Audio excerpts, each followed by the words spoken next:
কতদিনের বাচ্চা নষ্ট করলে পাপ হবে না এবং কোন কোন পরিস্থিতিতে বাচ্চা নষ্ট করা যাবে। আপনি যতদিনেরই বাচ্চা নষ্ট করেন সেটা পাপ হবে, পাপ থেকে খালি কোনোটাই নাই। 4 মাসের পরেও 4 মাসে আত্মা ফোঁকা হয়, 4 মাসে আত্মা ফোঁকা হয়, 4 মাসের আগে আত্মা ফোঁকা হয় না। তো তার জীবন আছে না নেই?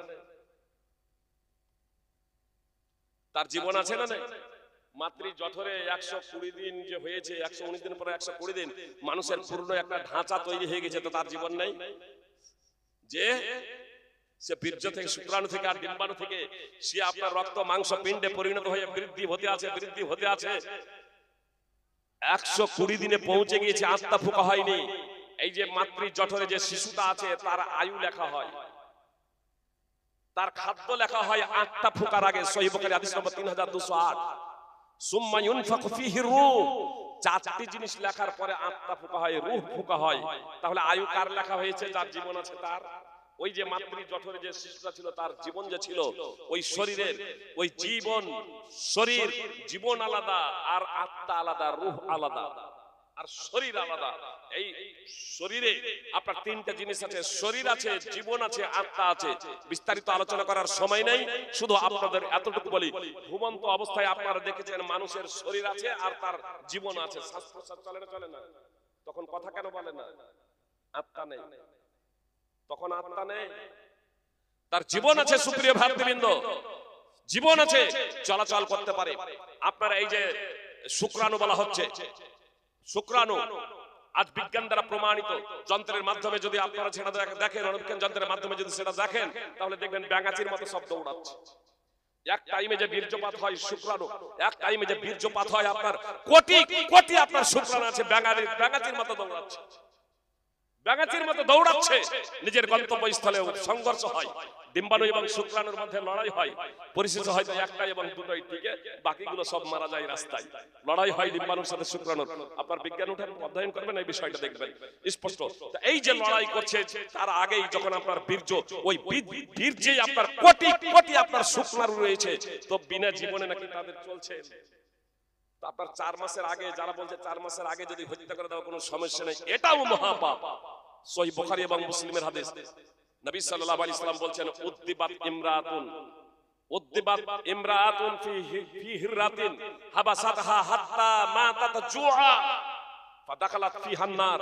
একজন মহিলাকে একটি বিড়ালের কারণে শাস্তি দেওয়া হয়েছে, বেঁধে রেখেছিল, ক্ষুধার্ত অবস্থায় মারা গিয়েছে। বিড়ালটি ক্ষুধার্ত অবস্থায় ডাইরেক্ট মারেনি, ইনডাইরেক্ট মহিলার দ্বারা মারা যাচ্ছে। ফাদাখালাত ফিহান নার, এই কারণে মহিলাটি জাহান্নামে যাবে। ইমাম নওয়াবী রাহিমাহুল্লাহ সহিহ মুসলিমের ভাষ্যকার, তিনি বলছেন এই মহিলাটি মুসলমান ছিল। তার কারণ সে যদি কাফের হতো, নাস্তিক হতো, মুশরিক হতো, অমুসলিম হতো, তো জাহান্নামে যাওয়ার জন্য তার অমুসলিম হওয়াই যথেষ্ট ছিল, নাস্তিক মুশরিক কাফের হওয়াই যথেষ্ট ছিল। কিন্তু এখানে বলা হচ্ছে বিড়ালের কারণে জাহান্নামে যাচ্ছে, মানে এই মহিলা মুসলমান ছিল। তো একটা বিড়ালকে মারার কারণে তার যদি এই যদি পাপ যদি হয়, তাহলে মানুষ মারার তো কোনো প্রশ্নই আসে না, সেটা 4 মাসের আগে হোক আর 4 মাসের পরে। এবার একটা বিষয় যে কোন পরিস্থিতিতে, যে যদি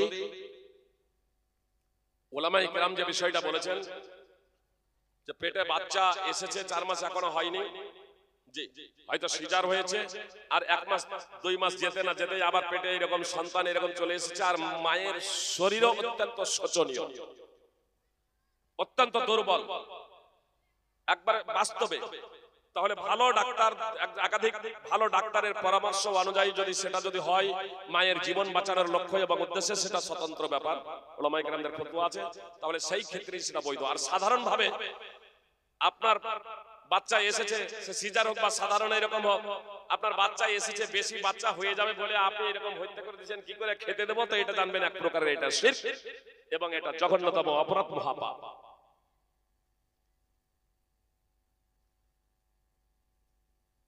চল্লিশে এবং ফাতিহা করা অনুষ্ঠানে খানা খাওয়া যাবে কি? সুপ্রিয় ভাই এবং বোন, 40 এবং ফাতিহা খানি যা আমাদের সমাজে চলছে, এটা হচ্ছে বিদআত। শরীয়তে এর কোনো ভিত্তি নাই, তো বেদাতি কাজে যাওয়া যাবে না, বেদাতি কাজে অংশগ্রহণ করা যাবে না। আল্লাহ তাআলা বলছেন, ওয়ালা তাআওয়ানু আলাল ইসমি ওয়াল উদওয়ান, পাপ কাজে এবং সীমা লঙ্ঘনে তোমরা পরস্পরকে সাহায্য সহযোগিতা করো না। সূরা মাইদা 5 নম্বর সূরা 2 নম্বর আয়াত। অতএব আমাদের তা থেকে বিরত থাকতে হবে। আল্লাহ তাআলা আমাদের হায়াত বাকিতে মোলাকাত পরবর্তী বক্তা আছে।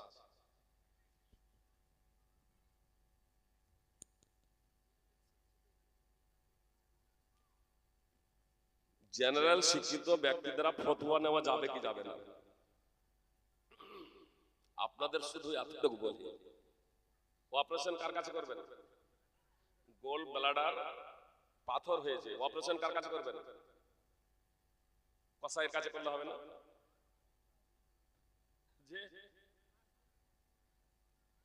জেনারেল বিষয়ে, পার্থিব বিষয়ে আমাদের জ্ঞান আছে, আর শরীয়তের বিষয়ে আমাদের জ্ঞান নেই। আল্লাহ আমাদের হেফাজত করুক। প্রশ্নকারীরও প্রশ্ন করা ঠিক নয়, আর ব্যক্তিরও উত্তর দেওয়া ঠিক নয়। অনেক সময় রেফারেন্স দেয়, হয়তো কোরআনের এত আয়াত আর হাদিসের এত, জনগণ তখন মনে মনে ভাবে যে কোরআনের এত আয়াত বললো আর হাদিস যখন এত বললো তাহলে উত্তরটা সঠিক। অনেক মাদানিও জবাব দেয় না।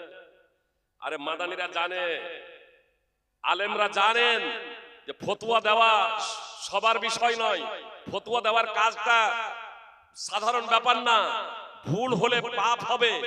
নবী সাল্লাল্লাহু আলাইহি ওয়াসাল্লাম ভবিষ্যদ্বাণী করেছেন, ইলম উঠে যাবে, ইলম উঠে যাবে। সহিহ বুখারী মুসলিমের হাদিস, ইলম উঠে যাবে। ইলম এইরকম হঠাৎ উঠিয়ে নেবেন এমনটি না, ছিনিয়ে নেওয়া হবে অন্তর থেকে এমনটি না। আলেম ওলামাকে উঠিয়ে নেওয়ার মাধ্যমে ইলমকে উঠিয়ে নেওয়া হবে। যখন কোনো আলেম বাকি থাকবে না, তখন জনগণ নেতা, সাধারণ মানুষদেরকে, নেতাদেরকে তখন মুফতি বানিয়ে দেবে, তাদের কাছ থেকে ফতোয়া জিজ্ঞেস করবে, আর তারা ফতোয়া দিয়ে তারাও বিভ্রান্ত হবে, ফতোয়া যাদের দেবে তাদেরকেও বিভ্রান্ত করবে। জাহেল ব্যক্তি, সাধারণ মানুষদের, সাধারণ ব্যক্তি যারা কোরআন এবং সুন্নাহর আলেম যারা নয়, এদেরকে আরবিতে জাহেল বলে। এটা বলবেন না যে তাহলে এই জাহেল গেল।